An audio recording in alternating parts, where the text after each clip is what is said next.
My name is Charlotte. I'm a Curated expert. I've helped hundreds of people find gear that's right for them on Curated.com. Today we're reviewing the Elan Ripstick 94. Just so you know, we're unaffiliated with any brand, so all our reviews are completely unbiased. If you like what you see, click subscribe. Who's stoked to be here? I am. These skis are fast. They're named Ripstick for a reason. They felt really light, they felt really energetic, and they were really maneuverable for me. We mostly took them on groomers. I skied them a little bit in the bumps.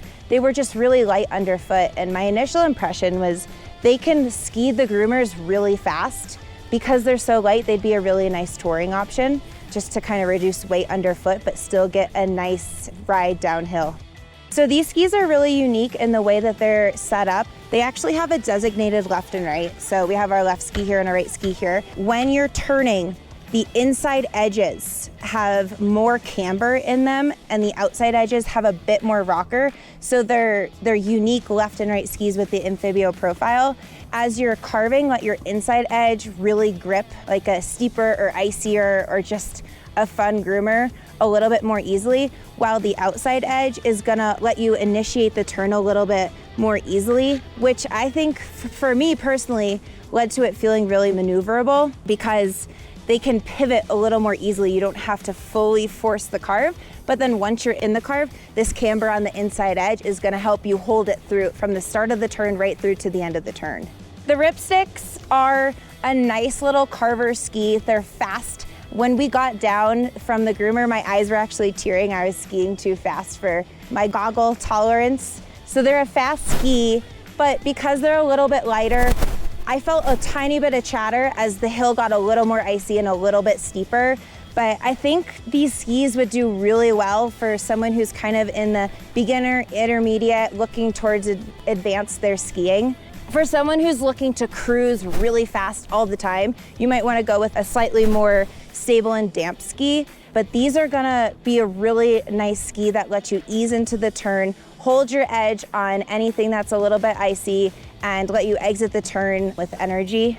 I would say because they're 94, they're a really nice all mountain ski, so they're gonna do really well east and west coast.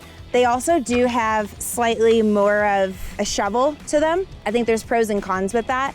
The shovel, when you're in a little bit of extra snow, is gonna give you a little more float on top of the powder, which makes them really nice for all mountain. However, when I skied these skis in the bumps, I actually could feel at times my tips hitting each other because they're wider than what I'm used to in a ski with a little bit less of a difference between the width of the tips and the width underfoot. So they felt a tiny bit clunky for me as someone who likes to weave in between moguls and trees, but not a deal breaker for me by any means.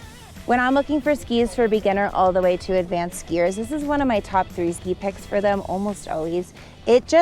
I think it lets you initiate the turn really well, and they're kind of hero skis for someone who's looking for a slightly lighter setup, but still wants to excel in their carving and being able to pivot the skis on a dime.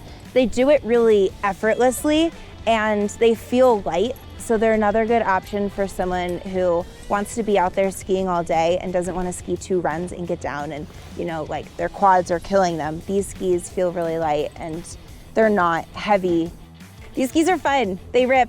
They're Ripsticks. They rip. They're fast. They're energetic. They're maneuverable. They're light.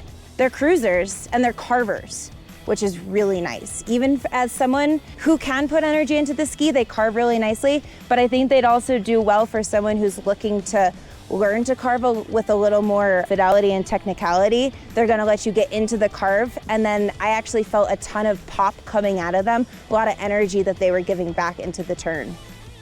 And don't forget, if you want help finding a setup that's perfect for you, click the link below in the description and you'll get matched up with me or an expert like me, and we'll get you all set up for this winter.